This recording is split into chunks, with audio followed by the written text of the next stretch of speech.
still want to see you in the room. So you can go to the bathroom just for the 5 minutes. They'll like time you, but then you need to come back into the room. So even if you're having like your sandwich or your water or whatever, they want to see you in the room. Interesting. Yes, it was. I've had a very different experience to that. Mine was bar exams, but I know the NCA exams were totally terrible, right? But the bar exams, I think, were more controlled. I got locked up like some 5 times. So. No, for me, the NCA exams were not terrible. You know, I know that a lot of my fellow NCA candidates had like long delays before the start of their exams. But once the exams started, they just coasted along. And I actually made a bullet pointed list of some of the things, some of my observations from the exams. I wanted to write an article on it. Never got to do it, but probably this is a good time that I talk about this. Siobhan? Go for it. Please do share. Cool. So my first observation is that the questions did not seem to me to be made for 3-hour exams. They were 4-hour exams, and they were not 3-hour exams. In fact, I remember a lot of my fellow candidates were very happy to get 4 hours for a 3-hour exam, but that was not the case. You would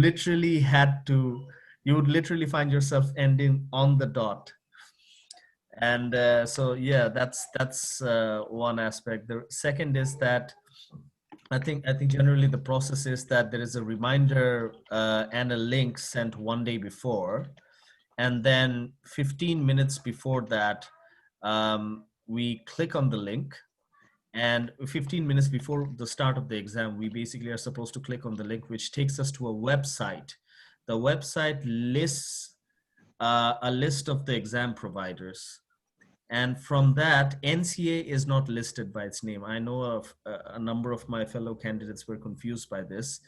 What was listed is FLSC, Federation of Law Societies of Canada. And you would have to click on that name, and then you would be taken to a chat box. And in the chat box, you would be greeted by an invigilator or a bot in some cases. And the bot would essentially just give you an automated message, but you would have to wait for the invigilator to come in.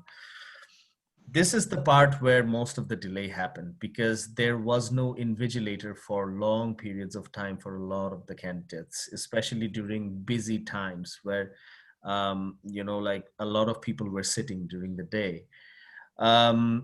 Anyway, so once you do get an invigilator, he or she gives you a link to the exam portal, gives you another link to test the cameras on your phone, and checks your room through the cameras. And you would have to fit the camera literally, like sideways, so that they can have a view of your screen as you are writing your exam. So you would have 2 cameras on during the exam. One is your screen camera and the other is your phone camera to the side. I had a few interesting observations regarding the exam portal, which is the platform where you set the exams. I noticed that it does not start until it is started. Like you literally have control over when your exam will actually start. So there's like a button, and if you say, like, if let's say your pre-scheduled start time was 9:30 p.m. You can actually just say that, hey, can I just have a drink of water, or can I just go to the washroom for a bit? And you can come back at 9:35 or 9:40, and the portal would still be there. You can literally just start by pressing the button, and the timer would be started from that time. There was no more than 4 hours allocated for the exam. I personally had an incident during one of my exams where I had an emergency in the middle of the night. All my exams were at 9:30 p.m. And at around 12 o'clock, I heard some noise behind me, and I immediately went out because my wife and my son was there. And I saw that my neighbor's daughter choked on something, and it was a very serious incident of choking, and I had to actually tell my invigilator to stop the exam, but I already lost 5 to 10 minutes in the process. And then the ambulance came and everything happened. And then by the time I came back, I had already lost 10 minutes, and I asked for those 10 minutes back. She saw everything that had happened, and she was very empathetic, but she spoke to her supervisor, and he confirmed that the NCA does not give additional time, even for emergencies. So that's something that, you know, like a lot of NCA candidates may want to note, because I know that a lot of people sort of, you know, ask for extra times, and were not very happy when they were told that they would not be given that extra time. It's just that the invigilators do not have the authority to give that time. The questions were listed first. On the screen, you would have the questions, and then beneath the questions, you would have a text box. And the text box is, I found it to be a little jittery. It was a little buggy. It was not as smooth as writing on Microsoft Word. So you would have, like, you would click on one space, you would click on one particular spot, and your cursor would just travel somewhere else. And you know, like it was a little difficult and a cumbersome to use text box, and that made it slightly more difficult for me in the exam. It has the option for bullet points. It has an indentation option. It has formatting options. You can either bold or italicize or underline text. Copying is possible, but not with conventional controls. You actually have to, like, whatever you type, you have to actually, I won't say that copying is possible, but dragging and dropping it to somewhere else, you can actually sort of drag it, and then that would be possible. So I found that very useful, because it allowed me to restructure my exams on the go, restructure my answers on the go. The exam was automatically saved. You did not have a manual save button. It was all done automatically. There were two particular areas where I thought the online exam did not mimic the paper exam. The first point to note is that the questions are not always visible in the online exam, whereas it is visible in the paper exam. You would actually have it right in front of you. And the second aspect is that it is not possible to annotate the question paper. You can mark it, but you cannot annotate it, you know, like as you would be able to do in a physical piece of paper with the questions. So yeah, so these were some of the observations that I had that I just wanted to share with you guys. Interesting. Yeah, it does say in the instructions that you won't be able to copy and paste. You won't have typical Word editing functionality because it's not a Microsoft package with Word functions like that. So it doesn't surprise me that you're not able to mark up the exam either on that one. But interesting though that there's a difference between the NCA exams and what sounds like the bar exams in terms of procedure. And I guess partly that is the sheer volume of people doing it on that one. Siobhan, Ishita and I did like a webinar, and we also had like noted down some points. To add to Jawad's thing, what we noticed was the rules that they give you where you have to say, I agree. For one of the papers, they would give you a hint of what sort of questions can be expected. So for example, Constitution, they would say that the paper is divided into two parts. The first part deals with division of powers. The second part deals with whatever. So before you are punching in your passcode and starting the exam, you are already aware of what kind of question paper you can expect. So you can take like some 5-10 minutes to brace yourself. Another trick that tip that we gave people was, when I got logged out, my invigilator was like, okay, this is going to take some time to log you back in. So take the time to go through your notes.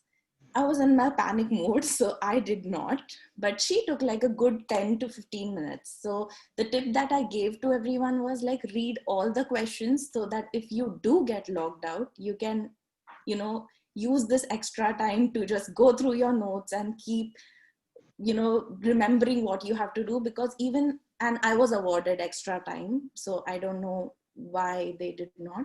So my invigilator was like, proctor was really nice. So they said that, how much time do you think you lost? And I said 5 minutes, which was actually wrong, because I wasted time in calling out to them. Then once I got logged back in, I wasted time reading what I had written. So I had written a half page answer. So people should keep that in mind before they tell their proctor what kind of time they should add. So the next day when it happened to me, I again said that they should add some time to my thing, because I have got logged out and I got like one whole question where I had to write a very big answer, and they were sweet enough to add like 10 minutes. That was the lost time. So they were good. And about the rules, they did that. And one more drag you did already. You covered the drag point. Right. No, Mrunal, I think the first point is very interesting, because in my admin exam, I made it a point to write my answers in a memo style. So I would actually format it like, you know, to, from, subject, and all of those things, you know. In the admin exam, in the rules, they specifically told us not to do that. Do you remember that? Did you sit for Yeah. admin? Yeah. Yeah, so they They actually don't told us waste your time doing that. yes, exactly. And they would like, it's very useful. I think you made an excellent point. You know, it's very useful to read the rules from top to bottom very minutely before beginning your exams, because that is going to save you a lot of time. And also for torts, there was the question paper that came out this time. It only carried 83 marks in total, but the I had something syllabus. like that. Right. So it only had 83 marks. So a lot of people at the end of the exam was saying, like, you know, like, what happened? You know, why was there 83? Did we count wrong? But no, apparently it was said in the rules itself that this is an 83 mark exam, and it would be aggregated on a percentage basis. You know, so yeah, you made a very useful point at the beginning. Yeah, most of the times we just want to get started with the exam, so we don't read the rules. But yeah, That's a tip going forward for the bar exams as well, is read the instructions, because for the NCA exams, you don't need to use full sentences. Bullet points are perfectly acceptable. I wrote all of mine with bullet points. There was not a single paragraph in one of my exams. You do not have time to write an essay. In fact, when the exam that I failed, the first time, that was because I wrote an essay for every question and didn't have enough time. It says very clearly in the beginning, bullet points are accepted. Formatting, you're not being marked on your formatting. However, when you get to the barrister, if you're in the CPLED program, or if you're in BC, there are elements where you are marked on your formatting. Because you are marked on practical assessment. Now, I don't think the LSO does that. But in BC in particular, you have to write a memo for a client, and it needs to follow a very particular format. It doesn't matter how many memos you've written in the past, follow their format. They do not want you to add in your lovely way of writing a memo. They don't care. They want to know that you can write a memo in their prescribed format. So read the instructions.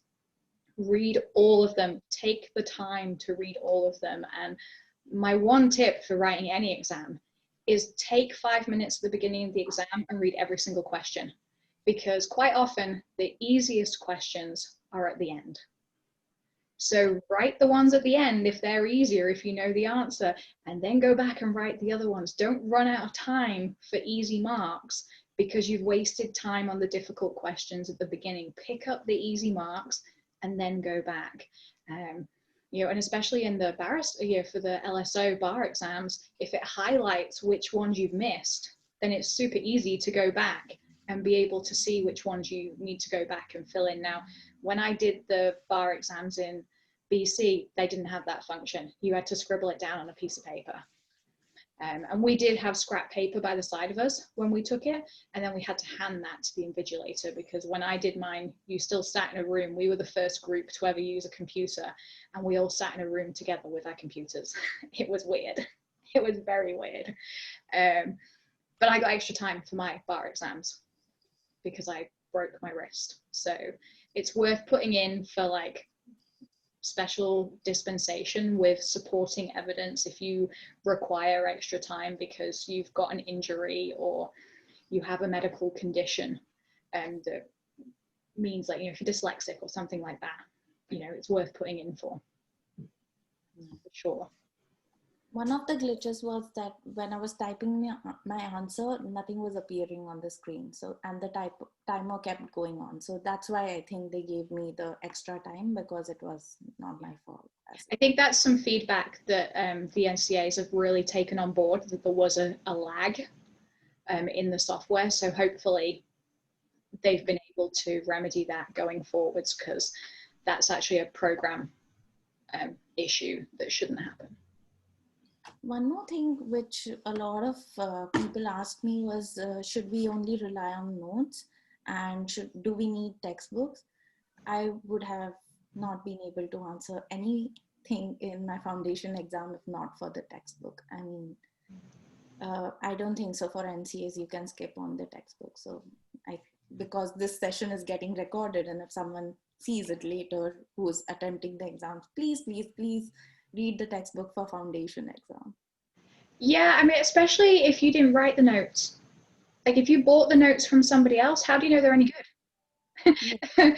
You know, you're going to be a lawyer. Do your due diligence, people.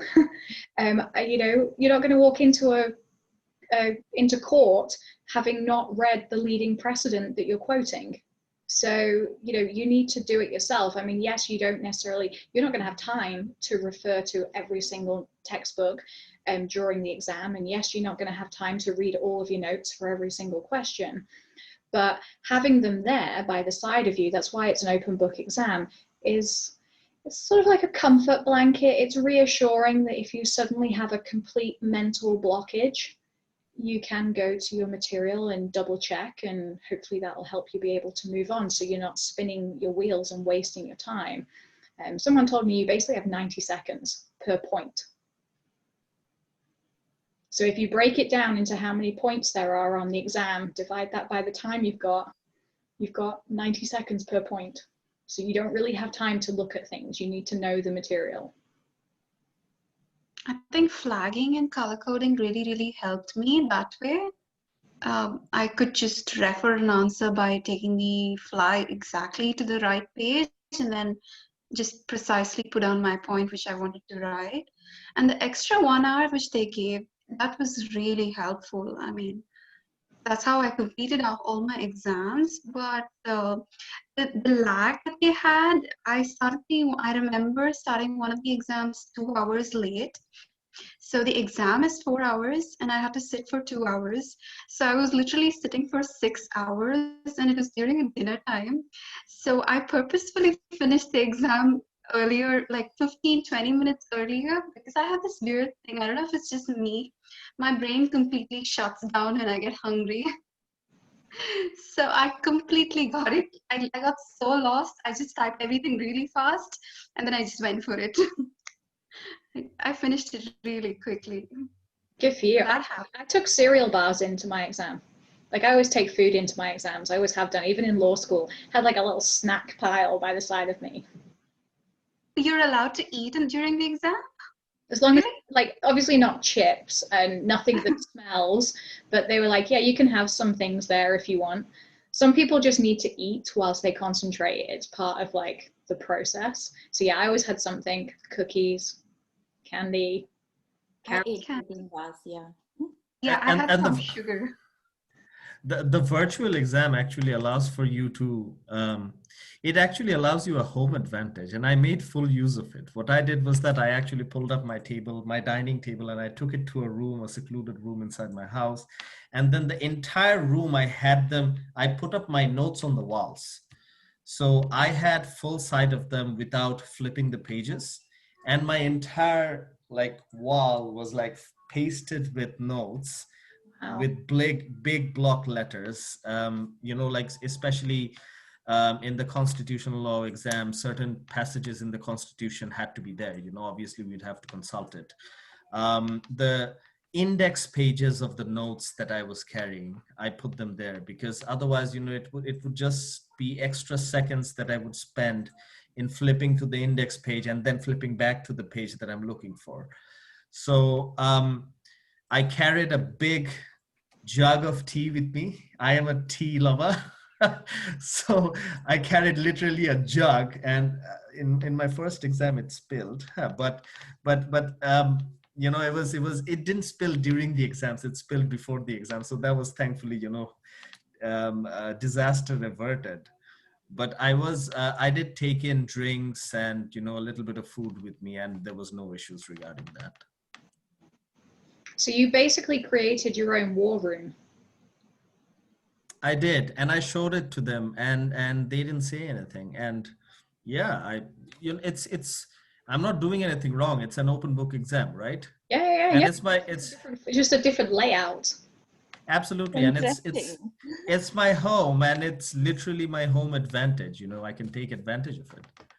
Definitely. Yeah, why not? Why not if you can do it from home? All right, so NCA exams, bar exams, barrister, solicitor exams. What else? What other questions have you got? I have one question, Siobhan. This is relating to the articling positions which are coming up. So I noticed that a lot of articling positions are closing by September 25th, and this is for next year, right? The next due, I'm not sure of the timeline. So I'm just wondering, how should an articling resume look like? I'm okay with, you know, the work experiences, volunteering expenses, experience, all that can be different and it can be a comprehensive blend. But me being an NCA candidate, I still have 2 more exams left in October. I'm anticipating finishing it and getting my certificate of qualification in December.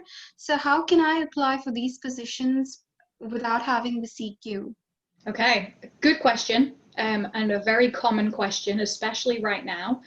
But what you've got to remember is everyone else who's applying for these positions who attends a Canadian university is also in their second year of law school. So they haven't completed their JD yet either. So they're in a similar-ish position in that they're still waiting for their final exams as well. But one thing that a few people have told me is very useful is in your very first line of your resume or your cover letter, depending on whether it asks for a cover letter or a resume, put in there, I am an internationally trained lawyer, currently writing my equivalency exams, brackets NCA exams, and expect to receive my certificate of qualification on, and put the date. And just spell it out super simply to them that this is the position you're at and this is the date that you're going to have it.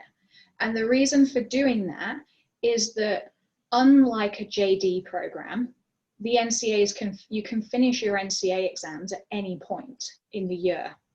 So it's not as easy for them to know that you're going to be eligible to start your articling position in July, August, September, October, whatever date it is that they want their articling students to start. So laying it out very clearly at the beginning that you will be eligible on an X date puts them straight away, okay, this person is eligible, okay, they can go through the next filter of whatever the criteria are that we're looking for. Does that make sense? It does.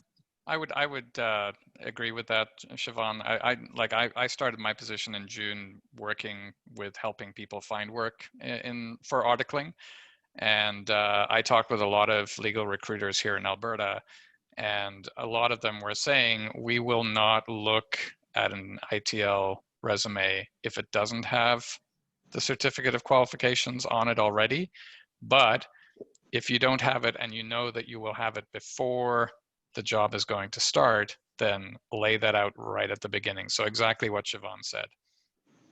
And sometimes as well, I would put in there your work status as well. So do you have an open work permit? Are you a permanent resident? Are you a landed immigrant? And I would state that in there because that's a question they often ask because they don't know and they can't give you work status. You need to have that already. So you need to have the right to live and work in Canada. and they can't sponsor you necessarily for immigration purposes. So it's another question they might ask. So you can almost just put it in there in the like miscellaneous section, landed immigrant status or permanent resident status or open work permit, like whatever you want, just put it in that bottom section where you might put hobbies and languages you speak. You stick it in there, or put it in that first sentence. I am a landed immigrant and an internationally trained lawyer, blah, blah, blah, blah, blah. Just make it easy for them to consider you on the same level as any other candidate that they'd be looking at, rather than them having to guess and wonder if you have status to be here. Okay. So do we have to elaborate on the number of subjects that we got and the number of subjects already written and to be written? Is that necessary? It's not necessary, but if you're applying, and this is just my personal opinion, if you're applying for an articling position with, say, a law firm that specializes in tax law, and your work experience doesn't include tax law, so you haven't done tax law before, but you've had to take the NCA tax exam, absolutely stick that in there. One of my equivalency exams was tax law, because then you've shown you already know about Canadian tax law. You're demonstrating your knowledge and your experience, but you don't need to list them all. Just list the ones, and that goes for every course you've ever taken and every subject you've ever done. So I talked about this, I think, with Jawad in the past. My resume, the full resume, is 4 pages long. It lists every experience I've ever had, every subject I've ever taken, the skills that I've learned doing all of those things. And then what I do is I cut and paste all of that into a 2-page document that's relevant for the position I'm applying for. So if I'm applying, when I was applying for articling positions and I was applying to banking law, I highlighted the fact that I was seconded to a financial institution for 6 months, and I worked in-house with them for 6 months. However, if I was applying to a construction law firm, they don't really need to know that I worked in-house for a banking law firm, but they want to know that I did a rotation in the construction law department of a top 50 law firm in the UK. That's what's relevant to them. So pick and choose the skills and the experiences that are relevant for the application you're submitting, which is not all of them. Because you have a sum total of 45 seconds for this person to read your resume and cover letter. That's it. If you don't grab their attention in 45 seconds, they've moved on to the next one. Okay, someone once told me that if you have 5 years or less number of years experience, between 1 to 5 years, your resume should be exactly 1 page. Is that true? No. No? No, that's utter rubbish. So what do you think the ideal resume length should be? 2 pages? The general rule is 2 pages. And so in that 2 pages, you've got your education, you've got your work experience, you've got your volunteer experience, you've got your interests. And the big feedback that I got from a lot of the recruiters that I talked with is that the interests actually are really important at the articling level, because a lot of articling students don't really have much in the way of like concrete experience, something that you can really lay out there. So they're going to be looking at things like, do you play sports, and are those sports where teamwork is involved? All those transferable skills that they're looking for in their new hires. So if you've got, if you're a runner and you've run marathons, that shows that you have stick-with-itness, if you want to call it, or dedication. You set goals. You break down your goals into small chunks. You work to achieve them. Those kinds of things. Your project planning, your training kind of thing. So yeah, the teamwork. If you've got interests that involve any kind of organization of meetings or organization of activities for people, those are certainly worth putting in there. And in the interest section, don't just say, I like socializing with friends and reading. Like, if you like reading, tell us what you like reading and make it relevant to law. you know, I like reading. My favorites are fiction about travel. The most interesting article I read recently was, and you could maybe have a legal decision, or you could have a book that is related in some way to the practice of law or something professional. Yeah, so definitely go for a 2-pager. 2-page. I Yeah. put chick lit. I like reading chick lit because it allows my brain to quiet after a day's work. And you know what? Every single interview I've ever gone to, they've asked me what I mean by that. So the interests, what they want to know in the interests is they want to know about you. That is the only bit where they can really see your personality. Because if you think of a resume, you're basically form filling and ticking boxes that they're looking for. You know, you graduated high school, great. You have an undergraduate degree of some description, and it's a relatively decent grade, okay? Check. You attended law school and you graduated, check. Maybe you did a couple of courses at law school that are relevant to the practice area that we practice in, check, check. Maybe you've done some work experience somewhere. Ideally, it's somehow related to the practice of law, or the skills are transferable to the practice of law. Check, check. Okay, now you're the same as 200 other people who are applying for the job. Great. What makes you different to the other 200 people who are applying for that one position?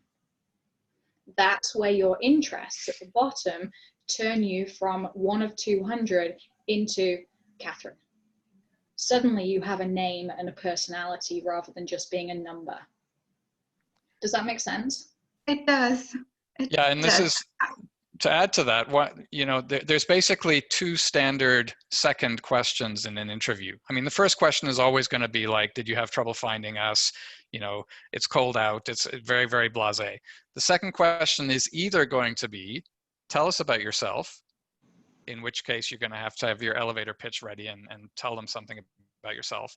The second possibility for that second question is, I see here on your resume that, tell us about this, and it's always one of the interests. It's not something about one of the jobs. It's, I see here that you like needlework, or I see here that you have traveled to 17 countries, or whatever the case may be. Tell us something about that, because this, either of those questions is going to be a way for you to kind of settle in and get comfortable and build up your confidence.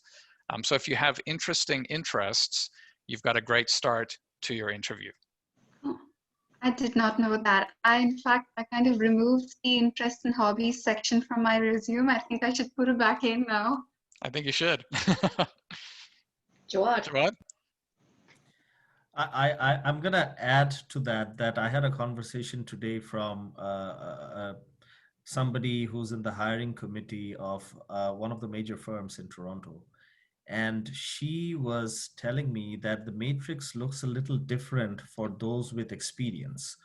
As Eric rightly said, that for somebody who's fresh out of law school with little to no experience that is substantive in that field, this may be the way to go. But for somebody with experience, as is the case with a lot of ITLs and a lot of us,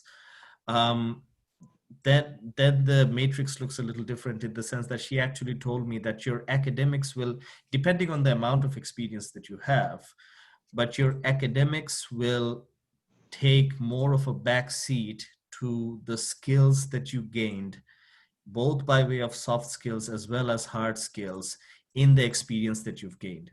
So put in your experience, but also make sure that you extrapolate the skills that you've learned, and make sure that you highlight those skills that you think you would be able to use in that articling experience, that will be of use to the law firm that you're applying to. And spending a lot of like words in your CV and your covering letter. She was saying that you only get 3 pages to sell yourself. So those 3 pages, you would have to write stuff that appeals to us. That's basically your pitch. Your covering letter is your first piece of written advocacy to us. Sell yourself. And in the CV, highlight those experiences, like Siobhan was saying, highlight those experiences that are relevant to the firm or the position that you're applying for, and then extrapolate, like break it down, dissect it into the skills that you've learned from it and are able to offer to them. So yeah, that's what I gleaned from my discussion today in the morning. Yeah, very much. I would agree with that, Jawad. I mean, you want to lead with your strengths. And so if you're fresh out of your JD at law school, your strengths are your marks. And so that's why a fresh out of school law student is going to have education first on the resume. If you do have the experience, then you may want to lead not even necessarily with your experience, but lead with a summary of your experience and your transferable skills, then give your experience, then give your marks. Because the marks, yeah, as Jawad said, they're great, but they're not nearly adding as much value as the really, really cool experience that you have. So I've just put in the chat one line from my actual resume for you. And so that's an example of one position that I held. Now, probably it should go into a little bit more detail about this, certain things, but my resume is exactly 2 pages. Exactly 2 pages. There is not a bit of white space left apart from formatting. So another tip that I was told by a few people was put your name in the header, because then it gives you a bit more space in your resume. If you can, fit your address, your telephone number, your email address. If you're giving all of that, you don't have to give your address. You can just put your telephone number and email address in there so they can contact you. And put that in the header too, because then it gives you more space to write. Have a short paragraph at the top that talks about you, so what we were talking about before, Catherine. A little bit about that and a little bit about you. It should be really short, no more than 4 lines. Then you put your education and qualifications, most recent first, down to the oldest at the bottom. At this point, you don't need to put high school, just put your undergrad, law school, those kind of NCA exams, bar exams if you're doing a lateral move. Then do your employment history, and it's always from the most recent to the oldest. But you don't need to include everything in your employment history as well. Only include the things that are relevant for the positions you're applying for. Now, that doesn't mean it has to only be law related. It can be non-law positions you've had, but you've got relevant skills that you learned and developed whilst having that position that will be applicable for you going forward for this role. And you can demonstrate why it's relevant. Because basically anything in your resume is selling you and selling your skills, and you're selling your skills to match the skill set that they're looking for. Okay, so that's where your research of the firms comes in, because you work out what it is they're looking for in the first place from you. A lot of it is common between the different firms, but there are differences. There are different words they use, different emphasis they put on different things.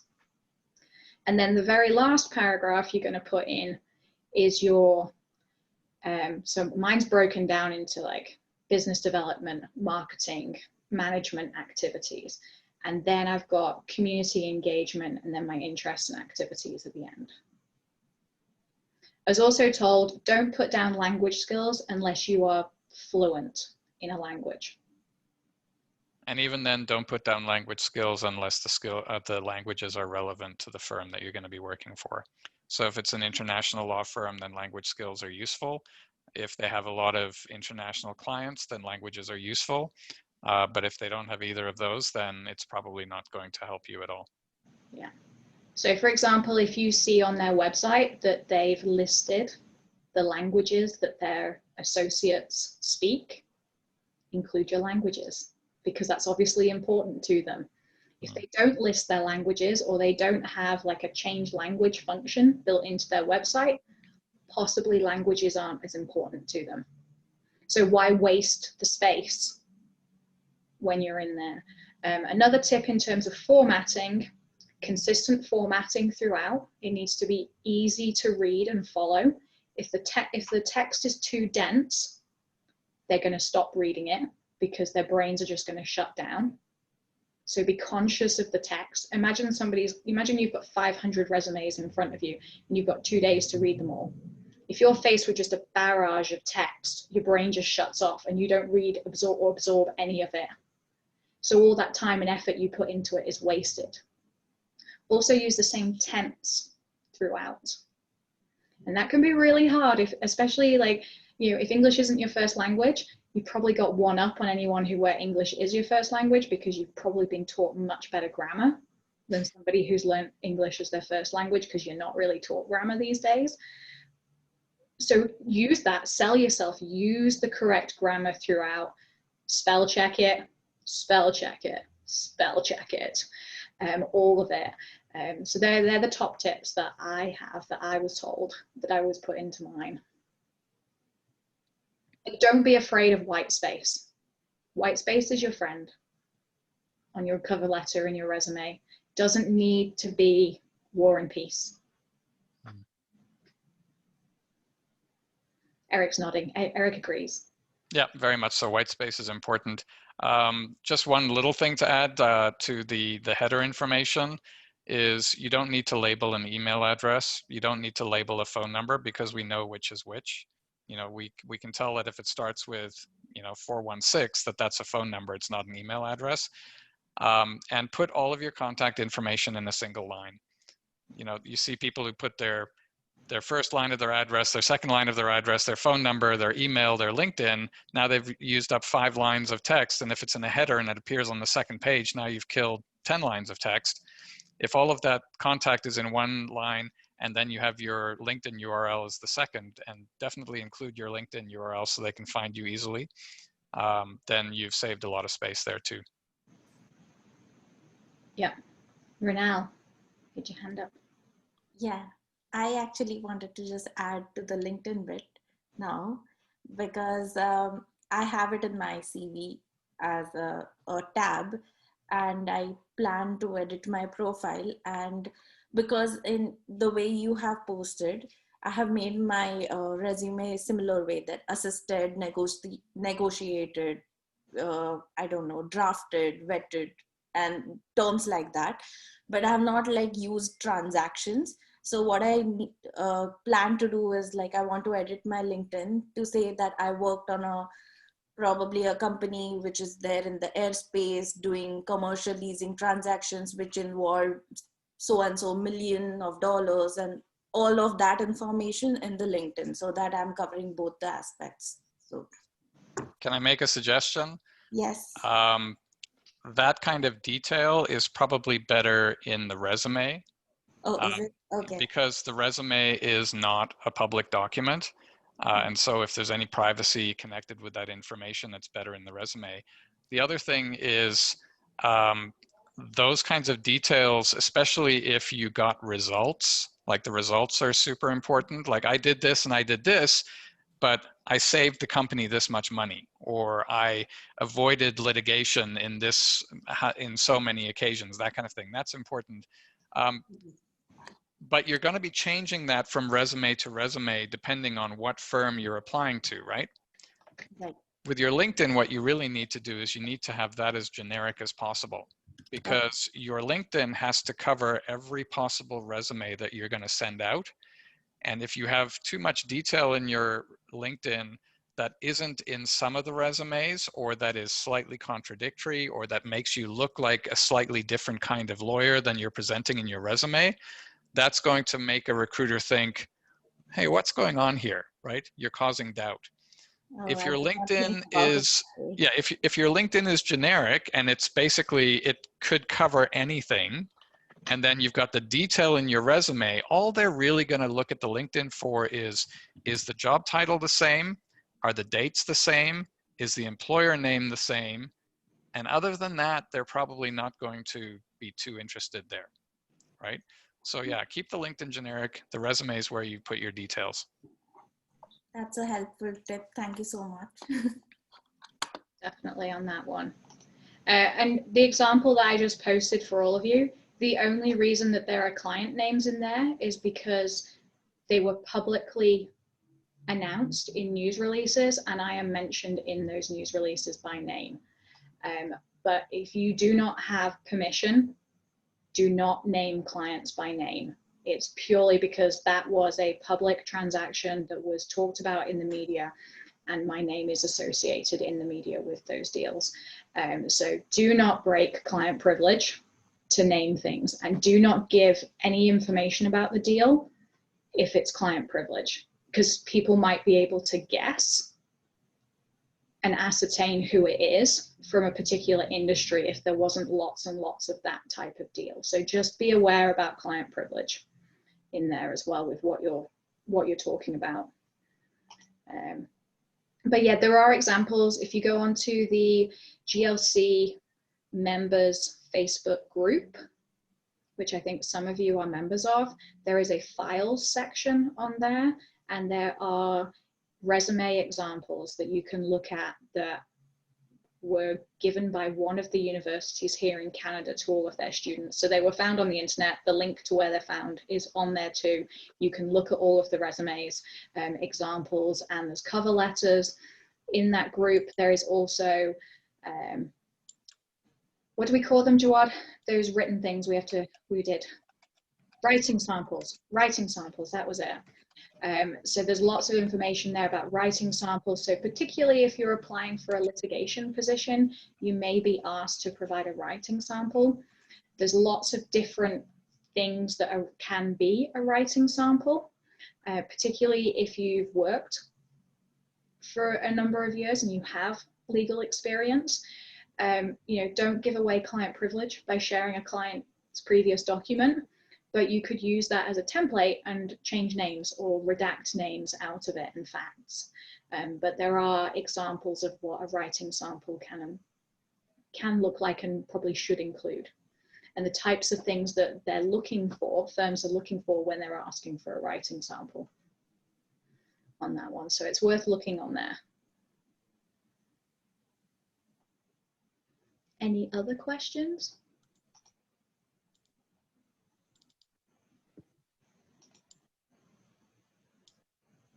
Go for it.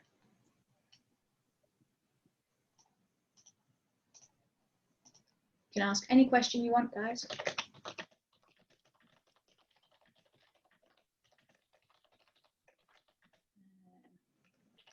Okay, I'm sharing with you what the equivalent to the second example that I posted looks like on my LinkedIn. So you can see the difference now between my resume and my LinkedIn and what it shows. Go for it, Jawad. So my question is specifically to Siobhan and to Eric as well, because you guys have a lot of experience in this, particularly Eric, because he's actually working with a lot of recruiters. Before applying to a job, how good an idea is it to sort of reach out to somebody in the organization or somebody even in the HR team and to just, have a chat? With questions that are pertinent to the position that you're applying for as well as the organization, but also as a means to sort of stand out amongst the stack of resumes that they have in front of you. And in such a circumstance, like once you've actually made contact and they've agreed, what are the things that you would think I should do and what are the things that I should avoid? If you have any guidance about that. Good question. And I think there's a multi-faceted answer. Wouldn't you agree, Eric? Yes. One thing that I'm going to suggest that you do, and I'm just going to actually find it right now, on the front page of my LinkedIn profile under resources, I have a webinar recording that I did in my previous job about networking. So I'm gonna add that link into the chat right now. It's a Vimeo link. So definitely it's worth taking a look at that in terms of the kind of like the science behind networking. First thing is I would probably not network with the HR people. I worked in HR, and HR people don't network. HR people are gatekeepers, they're not welcomers. Welcomers are people who actually work in the field that you want to work. So if you're going to be networking, I would be seeking out lawyers. I wouldn't be seeking out partners necessarily unless you have a connection that can do an intro for you.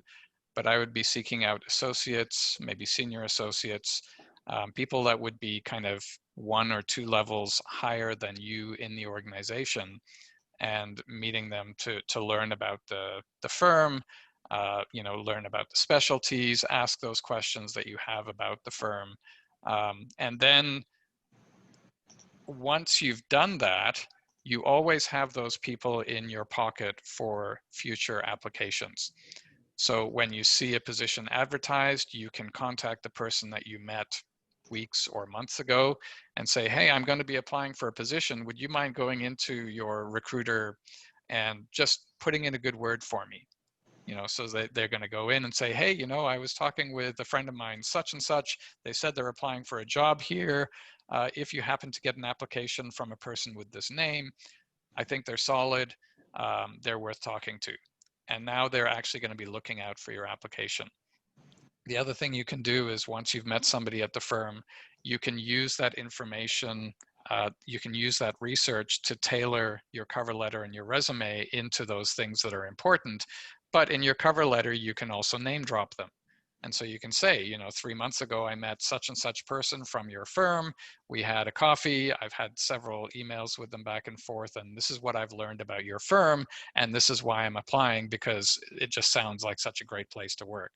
Right. And so now what you've done is you've created a connection between you and the firm, beyond the standard, please accept my application for the position of articling student, which is very, very boring. And as a former recruiter, I know that whenever I get a cover letter that starts like that, I want to stick pins in my eyes, right? Because it's so boring.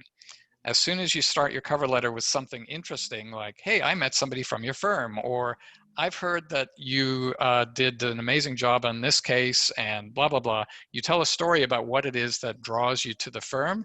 Suddenly, as a recruiter, you're like, oh my God, this is interesting. And it goes back to what you said there, Jawad. This is your first advocacy for yourself.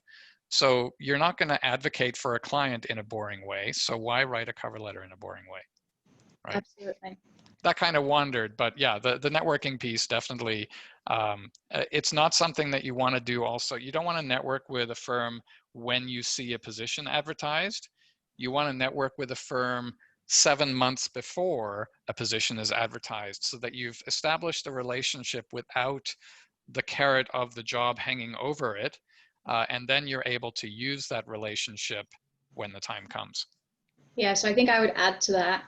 In fact, a lot of firms put an embargo on talking to anybody in the month leading up to recruitment season. So they physically are not allowed to talk to you during that month. You can send them an email and they'll see it, but they are not allowed to respond to it. So keep that in mind, that if you're doing your first networking with a firm in the month leading up to an application, it's too late.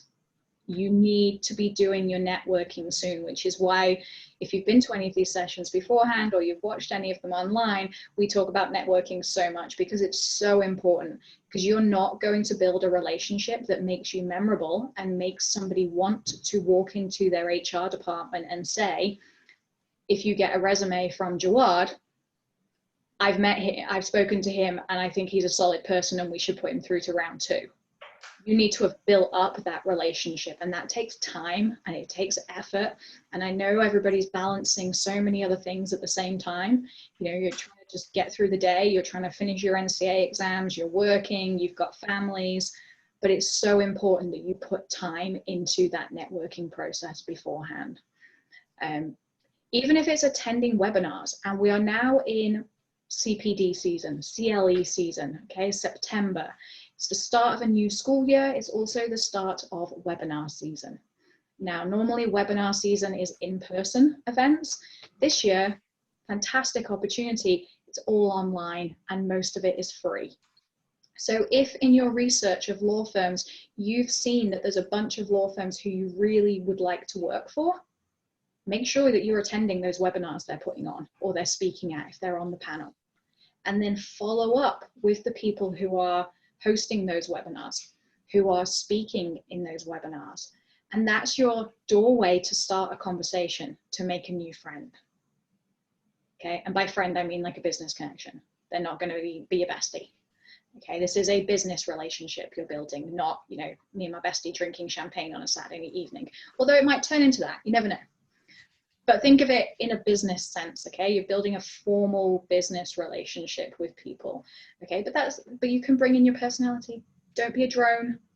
Be yourselves. Be a personality. Don't change who you are because you think someone wants to see you being a drone. They don't. They want to see you.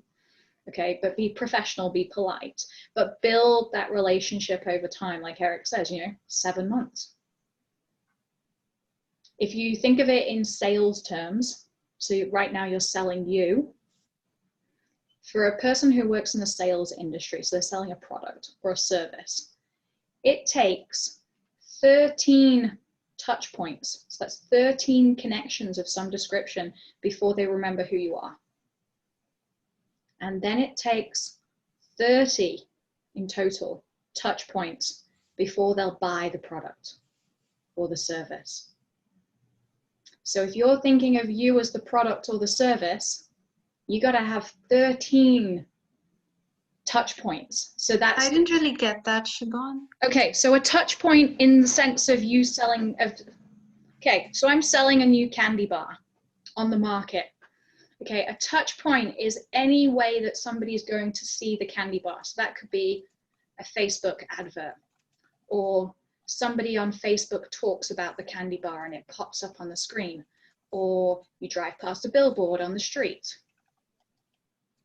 or somebody physically connects to you. So they actually talk to you about the candy bar, whether that's through an email, through a FaceTime, through a WhatsApp, or they send you some literature in the post, right? You get that junk mail that comes in the post, right?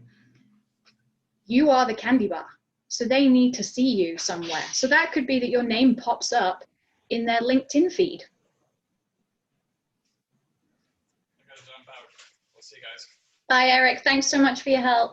No worries. Nice meeting you all. Cheers. So that could be, you know, that you pop up in their newsfeed, or that you comment on a post that they've written or somebody else in their network has written. Or it could be that you've reached out to them personally, connected with them on social media, so on LinkedIn, for example, with a personalized message. Do the extra step, send the personalized message, people, and tell them why you're connecting with them. 2 lines. I would like to connect with you because we went to the same high school. We're from the same alma mater, you know, we're alumni. Or you are, you know, I see from your profile that you are a top criminal lawyer, and I really want to get into the criminal law field in Toronto. That's all you gotta say, right? But make those connections, connect with people, okay? And then you become memorable. And then, as Eric says, they go to bat for you and they stand up. Because if you mention a person's name in your resume and in your cover letter, so it'll be in your cover letter, not in the actual resume part of it, the CV part of it. If you mention a person's name, they are going to ask that person if they know you. And if their only knowledge of you is because you sent them a connection request on LinkedIn, that is insufficient. You need to have had more contact with them. Does that make sense? Yes, it does. Excellent.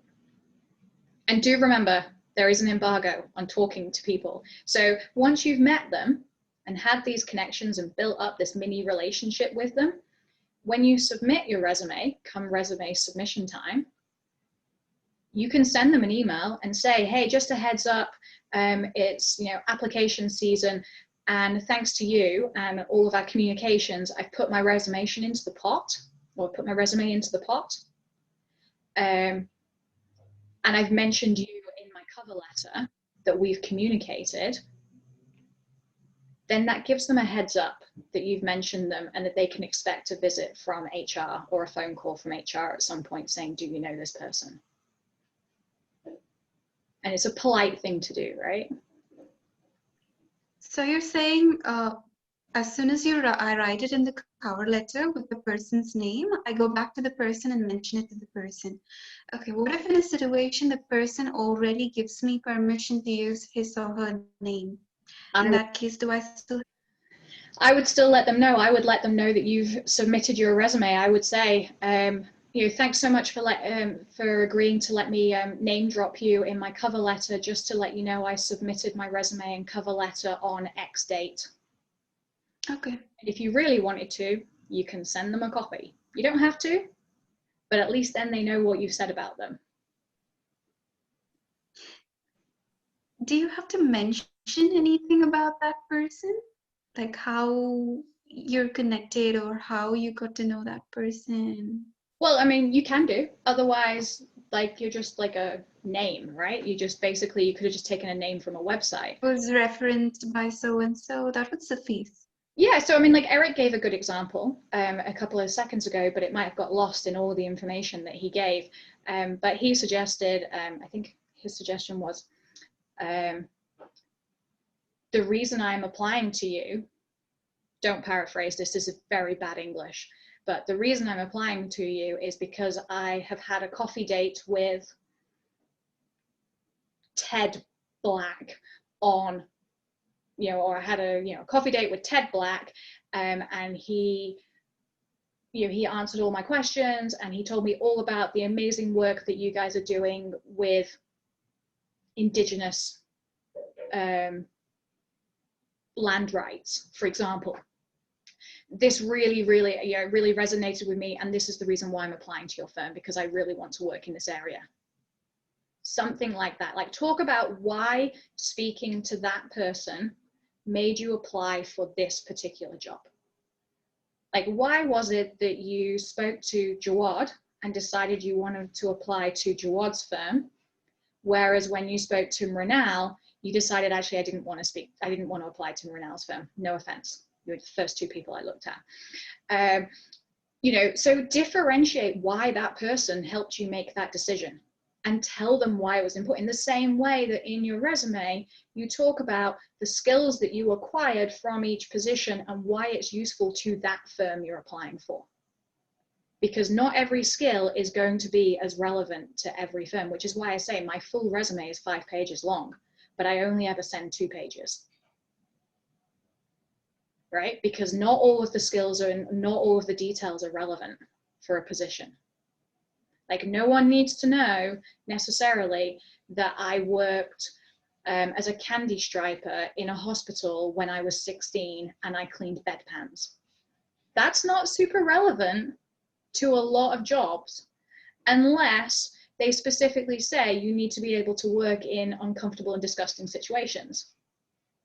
Then it shows that I have been able to do that, right? So you pick and choose the skills that are relevant for the job that you're applying for and the firm that you're applying for. And you get that from the research you do on the firms. And that research is looking at their website, attending their webinars and in-person events if they have them, reading literature that they send out to their clients. So get on their mailing lists, right? So that you get the emails that they send to their clients with their marketing bump. Okay, and then speaking to people at the firm at all different levels and in all different practice areas. Does that make sense? And then Tiffany, you may have seen that we've like talked about Tiffany a few times. Tiffany S. She has a blog. And you're always going to butcher her surname, so I won't embarrass myself with doing that. But she was a mentor in one of our very first virtual mentor office hour session. And she has a blog specifically written for ITLs about the whole process of like law school, NCAs, articling.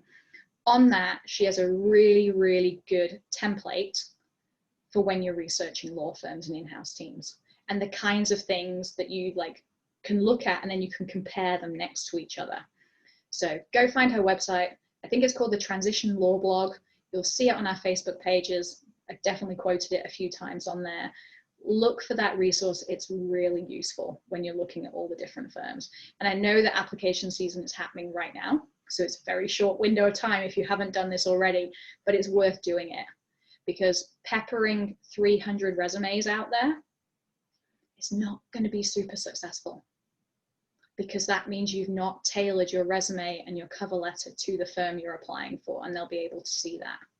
So like Edward said in our mentoring session last week, he was like, if you spread your net too wide, the fish just swim through the holes. But if you make your net smaller, it actually catches the fish. It's a stupid analogy, but it kind of works. Makes sense, everybody? Everyone's kind of nodding, going, uh-huh, uh-huh. I'm sure Pearl is sitting there in the background going, shut up, Siobhan. Just shut up now. No, I'm not. I'm just thinking about my life. I just can't wait for this phase to be over, because I'm also looking for associate positions, and this applies to me as well as articling students, you know. It does. So it's, I'm taking my notes. I've done a lot of the things that are so wrong. I've spread my net so wide because I'm so desperate. Oh, no. Pearl is probably writing down the minutes of this meeting. Oh no, I have no time for that right now, because I'm really trying to get a job and, you know, get out of this COVID situation. I'm really tired of just waiting for the next phase after articling is like. Right? And isn't that the thing though? Because when we were all at law school, we were like, okay, the hardest thing is we need to like graduate law school. And then we all moved jurisdictions and we were like, oh my God, the hardest thing is we have to pass our NCA exams. Mm-hmm.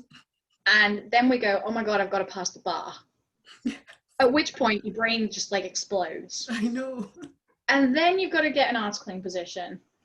And then you've got to get an associate position. And whether that associate position is a higher back, a lateral move, it's like you're a newly called, or you're like 4 years called, 5 years called. There's always the next hurdle we've got to go through.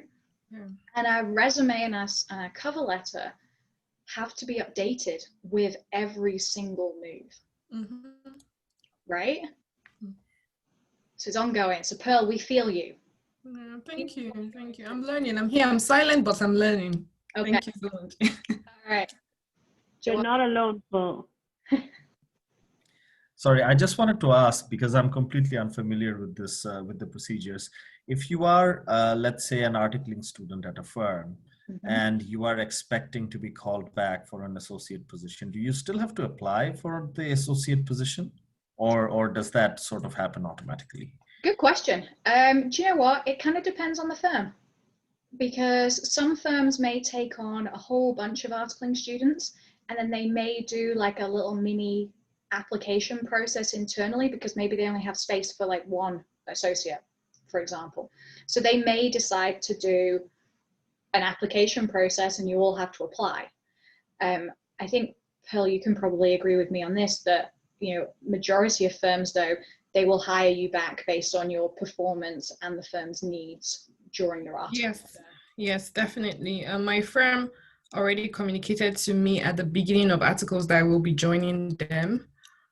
Due to COVID and I believe their own personal reasons, they decided not to hire me back. I did have a good work experience there, and I had a good working relationship, but COVID came in and it just seemed like they weren't going to try and accommodate taking in a new associate.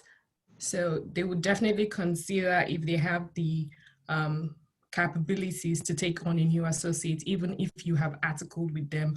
I know a couple of people that articled as well and finished around the same time as me, and they didn't get an offer. So yeah, it doesn't always happen like that. Sometimes they might say apply, sometimes they might just take you in without any application, and sometimes they just don't give you an offer. So, yeah. So for example, when I finished my training contract in the UK, now I worked for a full service national law firm when I did my training contract in the UK, and I was applying to a different department to where I was currently working in. So for that one, I had to apply for. So that's one example where you may apply for it. And it was more just like, why do you want to work in our department and not that department, right? Because they already knew who I was. But yeah, when I was with my firm here in Canada, it was just a conversation to say, yeah, we want to hire you back. These are the terms we're going to hire you on. Are you happy with it?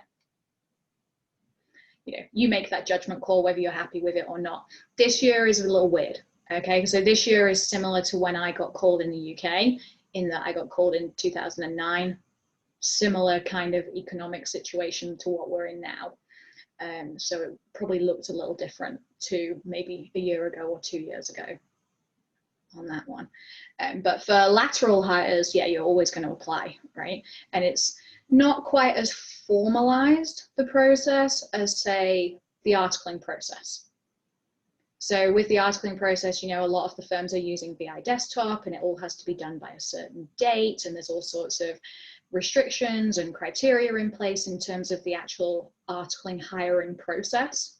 So if you are applying through VI Desktop, make sure you read all the instructions for the bar, for the law society that you're applying to, because there are very specific hiring rules around articling, like days they can contact you, the number of days they have to wait before they can contact you, when they can do the next round of interviews and things like that. And so if you're in Vancouver, it's the Vancouver Bar Association rules. I'm sure they're similar in other bars across the country, and you can see the process there. But for lateral moves, it's more on an as needed basis. And so there's not really the dates. There does seem to be, especially for newly called, there is kind of a hiring season for like junior lawyers, newly called lawyers, because it does kind of go in with that cycle of when articling finishes. Just because there's a big pool of people around that time, which happens to be this time of year, typically.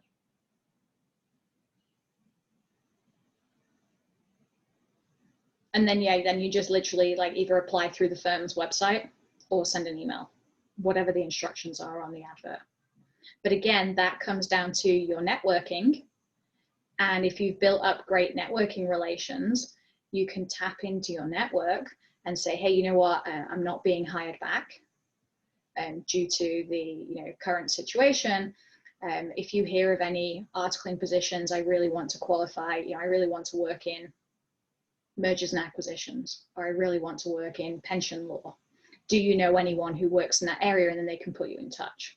Similar to the way you're doing it now, looking for an articling position, but you're doing it for an associate position later on. So the networking never ends. It's always networking on that one. Any other questions? Just one question. I was wondering, would you advise us to pick up a skill during this period that we are waiting for, for a position or for an offer?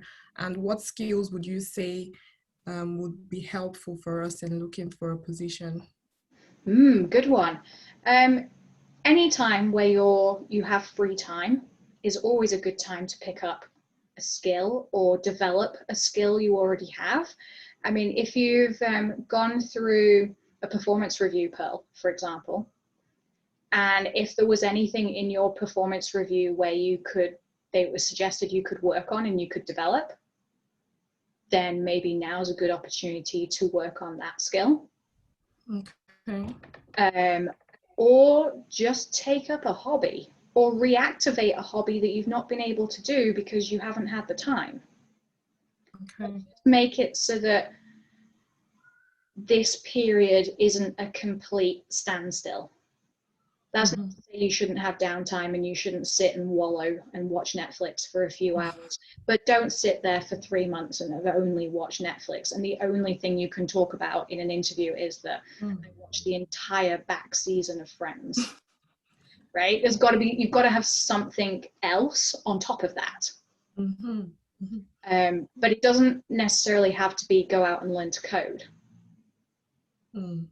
Right? It can be, you know what, I had a bit more extra time, so I started cooking for myself again, and I've been teaching myself how to make green Thai curry. I don't know, something, right? You've done something. You've applied yourself to a skill that's improved your life and made you feel happier. And who knows, maybe I'll make green Thai curry for everyone in the firm one day. I don't know. Right. Yeah, good advice. Thank you. But yeah, don't think that you have to go and sign up to college and do like, I don't know, another LLM. I was just about to do that. That was why I asked you. Me too. You don't need to do that. I mean, if you want to, if that is going to further your career, like if you've decided, you know what, I really enjoyed, I'm going to use this because this is a good one, so Sonia's going to laugh at this. If you've decided, you know what, you got to touch on tax law during your articling period and you really liked it, but you didn't get very much exposure to it, and you don't think you're going to get an associate position quickly, maybe you want to sign up and do a tax LLM because you've decided tax law is where you really want to be, and a tax law LLM would be really useful. Or maybe you decide you really want to do tax, but you've never done any accounting. So you sign up to do the Foundations of Accounting course. That would be useful in terms of building your skill set to really demonstrate why you want to work in a particular area. But just going to do any old LLM because you don't have anything else to do, in my opinion, is a waste of your time and money and energy. So whatever you do, make it relevant for you. Either it's going to help your future career because you're going to become a more, more grounded and more aware of a particular subject area, or go and do something because it makes you a better human being. Okay. Law schools might tell you something different because they want your money. But that's my personal opinion of an LLM in general. Yeah, there's some short courses going. I mean, I don't think most of the courses on this website, there's a website called Coursera, which I just took a course on that one. Most of them are not accredited. They're usually by professors in universities giving their own personal courses. Yep. But they do issue a certificate at the end of the course. So I've done like a few courses on there, and it's just $65 a month. Yep. So yeah, it's just about. The Coursera ones aren't bad. Yeah. But just, mainly just because it stops you being bored, right? Mm-hmm. Like if you're not working at all, then it stops you being bored. But make sure they're relevant. Like, don't just do it because it's there and it's on offer. Do it because it's going to like help your future career. Mm-hmm. If you want to work in health law, for example, like I know in particular Coursera has like a bunch of courses in health law. Like do some of those courses. They're basically the foundation courses at university. Okay. All right, thanks. Like there's no harm in doing them, but some of them aren't really worth it. So just pick and choose and make sure they're relevant for you and worth doing. Okay, thanks. However, do attend my course that's coming up. It's a webinar. It's a good time for me to actually say this. When is it? It is in October, so you've got a little bit of time. It is, where is it? It is on October the 15th, 5 o'clock, right here. And it is financial statements for lawyers. So for every single lawyer, doesn't matter what area of law you're going to practice in, at some point you're going to have to look at a client's financial statements, whether it's an individual or a company. And if you're doing litigation, it's so that you can work out costs. If it's in a corporate side, it's probably because you're going to work out the value of a company and how much the transaction is worth and whether the company is actually like worth purchasing or not if you're on the purchase side. A lot of people don't learn about a financial statement. They don't know what a profit and loss statement is. This course is going to be taught by 2 internationally trained accountants who are at BDO. So it's not being taught by me. I am not an expert in this. I just do it for a living, but I'm not an expert in this. But these are experts, and they are literally, they've written this 2-hour seminar for lawyers, specifically for you guys. and they're going to bring their international experience and the fact that they had to transfer jurisdictions. They're going to put those hats on for you and try and answer your questions as well. So it's 2 hours, October the 15th. That is one I would highly, highly recommend that you attend. If nothing else, that will be a good one. Is this part of GLC's mental office hour things, or is it something separate to register for?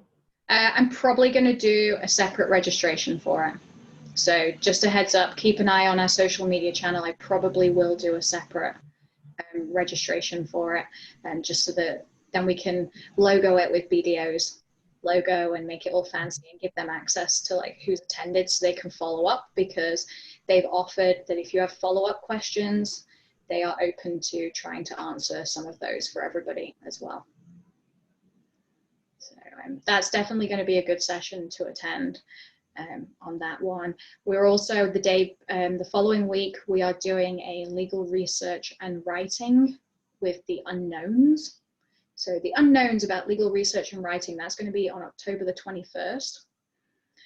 So that will be an interesting one as well, to learn about some of the nuances of Canadian legal research. Basically the different websites they use and some of the different terminology, and also some of the nuances between provincial and federal when you're searching for things and when you're writing up things as well. And that will vary different provinces as well for you. So those would be two that would be worthwhile doing no matter what stage you're at. And if you are called to the bar in any jurisdiction, you'll get CPD points for attending. So it's worth coming. In fact, all of virtual mental office hours are eligible for up to 12 hours of CPD in a year. At least in BC, I'm trying to get them accredited elsewhere. I just need people who are called to the bar in different jurisdictions to apply. But in BC, we have it accredited on that one for you. Yeah, I also posted, or we posted, GLC posted on our Facebook pages and on our, I think on our LinkedIn page as well, some other sessions that might be really useful for you, particularly if you're applying for articling positions. There is a session that Paula Price is doing on the 21st or the 18th, very soon. She's doing a session and she's got 2 guest speakers coming on board. In fact, I can tell you when it is because she just sent me an email about it. She's got 2 guest speakers coming to talk about navigating on-campus and in-firm virtual interviews for this season. So it's all going to be done virtually this year. So that will be a really interesting one. It's tomorrow. It's at 2 p.m. Eastern, 11 a.m. Vancouver. So that's midday Mountain. Yeah, that's going to be a really interesting one if you are going into recruitment season this year, because it's going to be talking about expectations, some of the differences that you might see this year from what people might have told you about in person, so OCIs and things like that, because they're happening virtually. So that might be worth going to. You'll find it on my LinkedIn page. If you scroll through my posts, you'll find a link to it for sure. All right, Pearl, did that help? Yes, it did. Thank you so much. Perfect. Perfect. Well, guys, thank you so much. If anyone has any other follow-up questions, you know where to reach me. You now know how to reach each other as well. Do connect on social media. These are your new friends. Mm-hmm. Drink champagne or tea with you, whatever you prefer on that one. And we will see you all next week, where we will be discussing the qualifying journey from the Latin American perspective. So Tiago will be coming along and he will be sharing his experiences. He also did the LLMCL program at UBC, so he can give you some kind of insight into the LLMCL program as well. So there we go.